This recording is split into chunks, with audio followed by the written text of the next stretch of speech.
What's up, people? In this video we are going to do a super exciting technologically advanced raw meat cooking show where I'm going to not really cook this delicious grass-fed ground beef, Walmart's finest. $6, $5, $6, probably gonna have some, can't really see it, there's some bread with some butter over there. After I made that bacon and eggs and oatmeal cooking show, everyone was like, oh wow, that was really good, you should do more. So anyway, gonna do more and show you what else I eat. Super interesting. All right, so I am a fan of Dave's Killer Bread. This is Walmart's finest bread, in my opinion. This is actually their white bread. This is my first time buying this and eating it. You can see I'm cleaning through that package pretty quickly. I normally buy the wheat bread. He's got all kinds, but basically this guy's kind of got an interesting story. You can read it. His name is Dave Dahl, and the dude was in prison for 15 years. And then somehow decided he wanted to make bread for some reason. So anyway, I'm going to eat all of this bread right now, and I'm going to eat it with this butter right now. This is, where did I buy this? I think I bought this from somewhere, maybe Albertsons. Plugra extra creamy salted butter. I bought this because it did not say that it was used with pasteurized milk. It just said milk, or what was it, cream? It didn't say pasteurized cream, so I don't know, maybe it's pasteurized, maybe it's not. All right, so when I make my bread and my butter, I arrange it like so. I cut off a little tiny square. I normally eat more than this, to be honest with you, but this is just how the chunks came out. And I put it like this, thereabouts. I'm a fan of butter. Ever since I was a little kid, I always used to eat bread with butter and salt, which is apparently a Russian fucking snack or some shit. Anyway. So super advanced tech right here. I've got some extra. Let's put that there. Why not? And then, watch carefully, everyone. Don't have a toaster oven, so I put it in the microwave for 55 seconds. Nothing magical about the number 55. I just like, it's easier to press this button twice than it is to like press, saving that extra time and that extra energy. So we're gonna eat this raw meat. This bread, why do I like this bread? Let's look at this once again. We've got organic flour, which is made with all that other stuff, organic flours, wheat, whole wheat, if there's somehow a difference, barley, rye, spelt, millet, quinoa, potato flour. Interesting. It's got a little bit of cane sugar, organic cracked wheat, expeller pressed canola oil. Shit, I didn't see that. Oh well, fuck it. So here's my super luxurious apartment, my foam roller. And look at that. Wow. All right, so the butter has melted. And then we are going to take this butter knife and spread the butter. Not really doing this very well with my left hand. Anyway, I'm gonna spread. All right, so that butter is spread. We're going to eat this bread with some water and nothing in there. Oh, gonna take you back into my room. Don't judge me. Oh, I don't want you to see how dirty my shit is. Anyway, look over here while I grab some things from my desk. It's a nice door, isn't it? Wow, what a nice door. And then back to my film studio.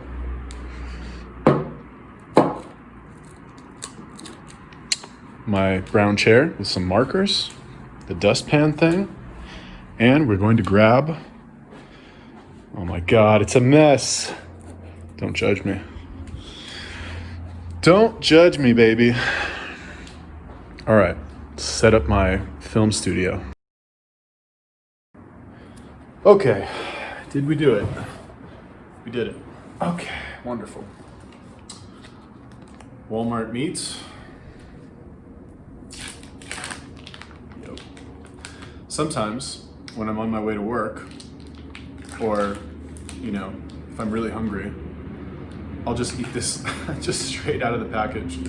No salt, nothing. But when I'm at home and I can, you know, sit in my luxurious brown chair and eat my luxurious sauces, Frank's Red Hot. I like me some Frank's Red Hot. And then I also bought this. Also bought this Herdez guacamole salsa.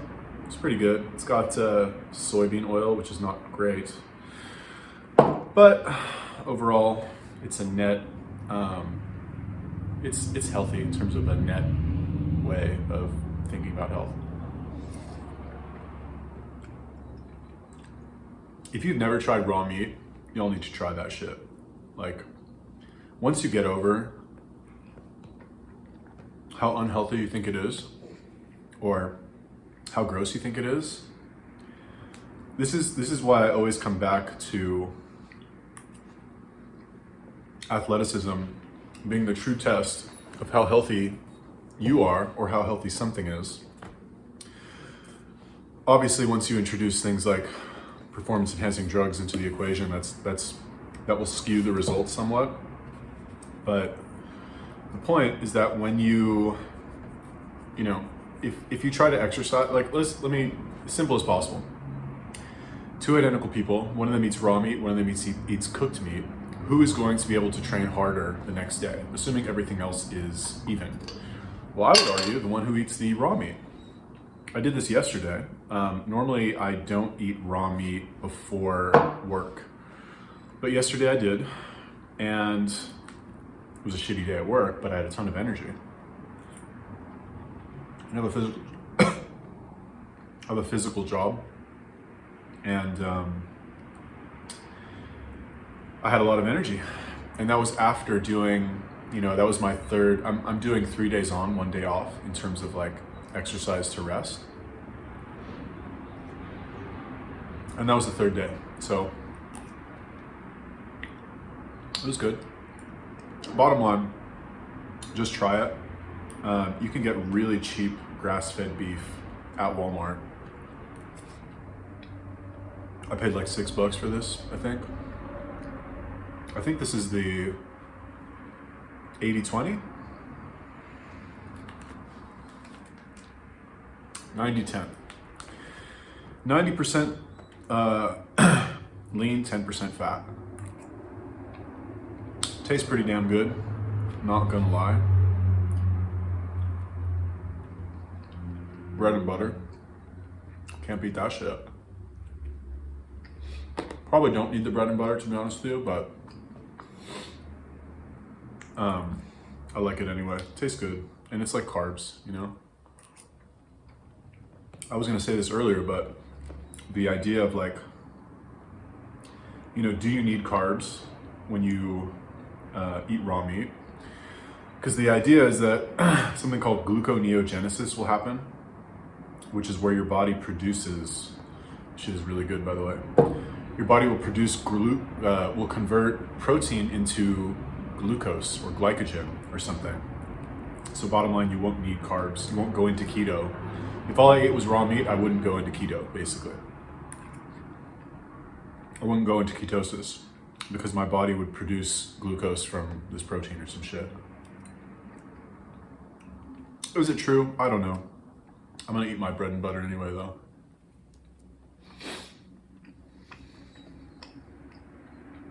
I tried to work out today. Couldn't do it. I was gonna go for a run. I ran like from my door to the gate of my apartment complex, and I was just like, it's not happening. Today is election day, by the way. So hopefully all this bullshit will be over with by tonight. I wonder what will happen. hopefully, you know what's crazy is I saw on Reddit, like, there's all these piles of bricks appearing like on the street in New York City. It's like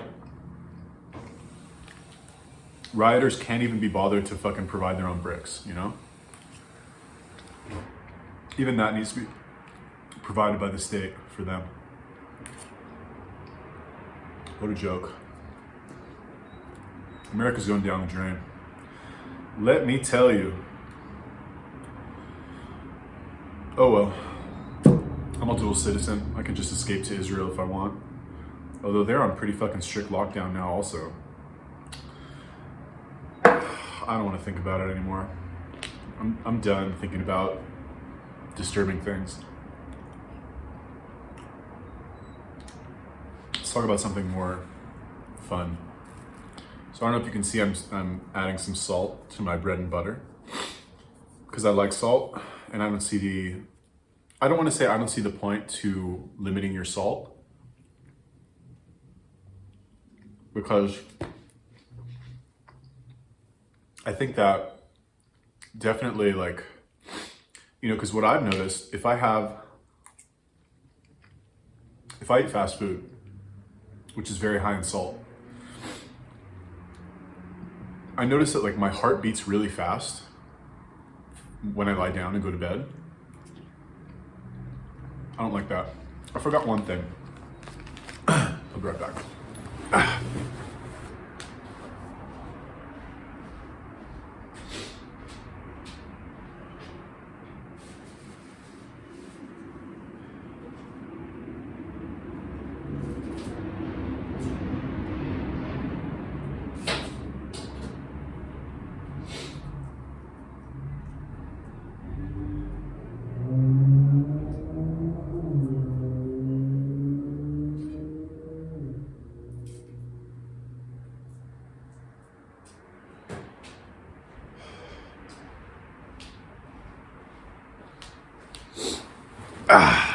If you guys are looking for one thing that you can do to drastically improve your health and give you energy and fucking make you feel amazing, raw garlic. If you challenge to anybody out there, eat raw garlic. Do the 30-day raw meat and bread and butter and raw garlic challenge. You'll be in way better health, I promise you, by the time you're done. You can have some hot sauce too.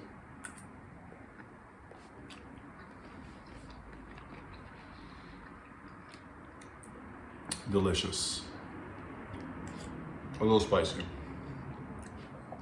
but I like spicy. I just had a very demoralizing call, but that's okay. You know, you have to be comfortable with being uncomfortable. That's what they say, right? Push your comfort zone. It's like, everyone loves to talk about pushing your comfort zone. You know, oh, you gotta push your comfort zone, blah, blah, blah. Nobody really likes to do it. Like, actually nobody. The very nature of pushing your comfort zone is fucking uncomfortable and terrifying as fuck. But that shit works. You know, can't deny it. Shit definitely works. If you guys have been watching my channel for a while, you know I've been talking about doing pickup coaching for a long time. And when I was in Colorado, like February, March, I was doing with Todd Valentine. I did it for about a month out there. Loved it.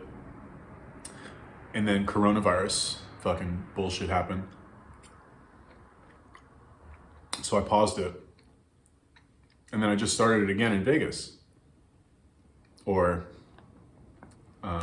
you know, like a month ago or so. And in Colorado, I was going to clubs, right? Because like,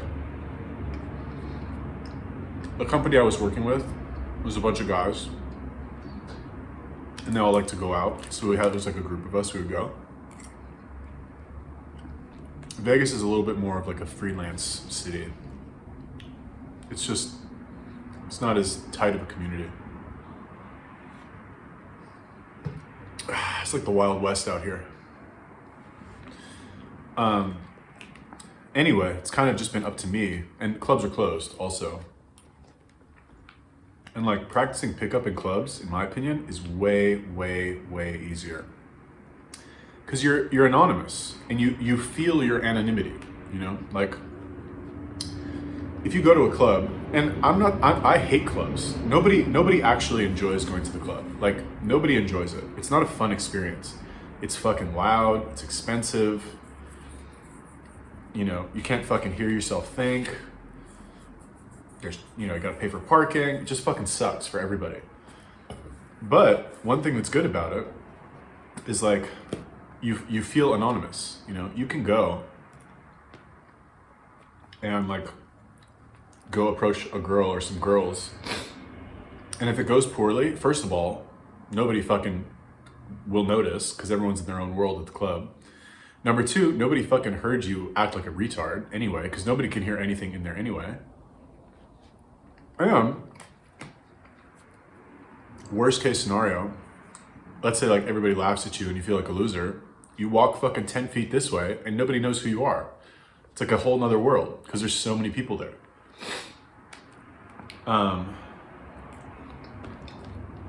But clubs are closed now, so you don't really have that anonymity. So to practice, I'll just go to the strip. I'll just practice on the strip. Slightly anonymous there.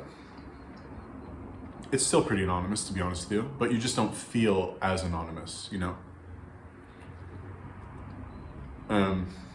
Part of the coaching program, which is great, by the way. Anybody who's interested in this kind of thing, go sign up right now.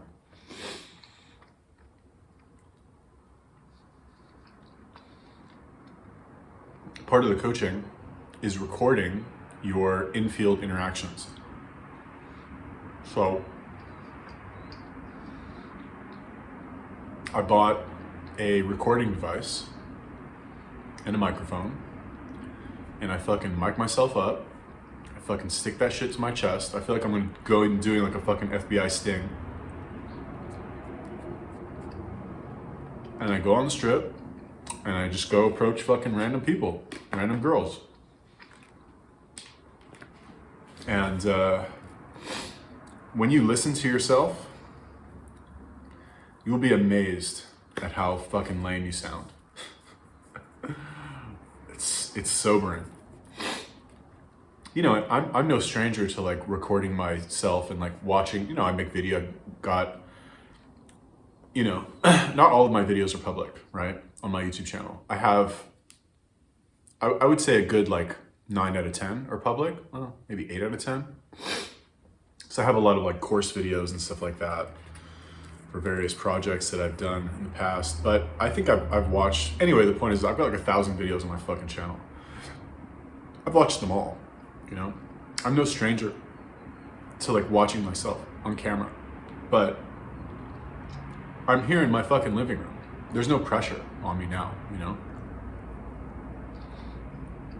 There's no pressure to say the right thing.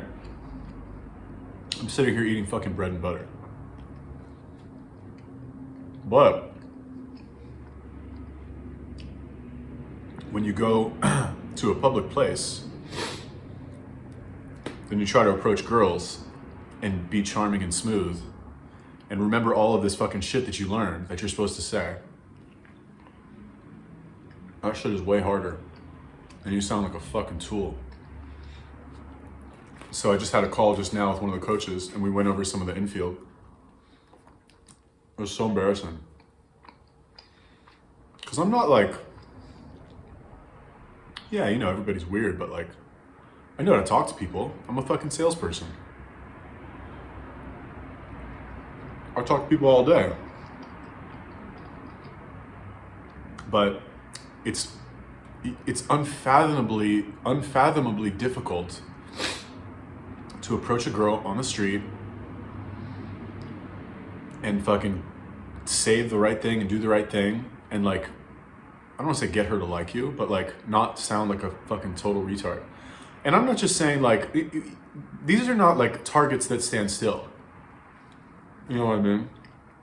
They're not just like standing around waiting for you to come over and everybody will like get out of your way for you to fucking, you know, go put the moves on her. It doesn't work like that, you know?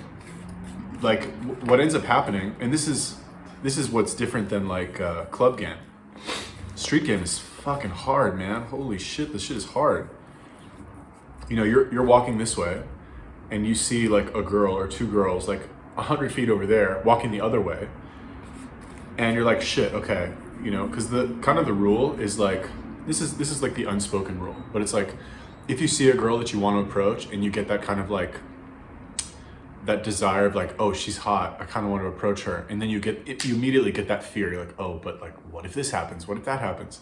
When that happens, you have to go. So you have to go and fucking chase these people down. Not actually chase them down, but kind of chase them down without anybody noticing, and then fucking sneak up and like make it casually seem like you're not chasing them down and talk to them. It's just too much to handle, man. It's fucking hard. It's not easy, but if it was easy, everybody would do it. I think it's a good skill. There's a big community of guys out here in Vegas who do that, or who do this, practice cold approach. Because it's known for being like, you know, before Corona, and even really now, you don't have that many groups of single girls that come here right now, but you still do, some here and there. But before COVID, it was way more prevalent. Anyway, I have a new wingman. This guy's fearless. And it's crazy because like, he's fat. The first time I met him, I was like, oh man, this guy's fucking weird. He's fat. He had like so much dandruff on his shoulder. Dandruff? No, it's breadcrumbs. Anyway, he had so much dandruff on his shoulder. I didn't say anything because like, I don't want to be rude, but he had so much dandruff on his shoulder and he smelled bad, kind of. But the dude, fearless. Like the first time we met up, and I'm definitely not fearless. I don't want to say my ego is too big, but like, if you have nothing to lose, it's easier for you to fucking do dumb shit. Whereas, you know, I think I'm like a relatively cool person. So for me to risk my ego and like go approach people and like risk that rejection is a little bit harder for me.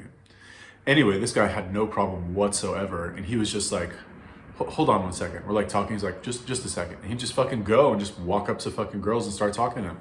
And not only that, he was, I don't want to say he was so smooth, but he just looked comfortable.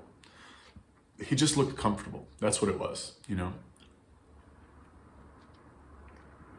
They didn't always go his way, but he got a surprising, to me it was surprising how many good reactions he got from girls who were attractive, you know, attractive girls. I was like, damn, look at this guy. He's fat, got dandruff, but he just has huge balls and he just goes over and does it.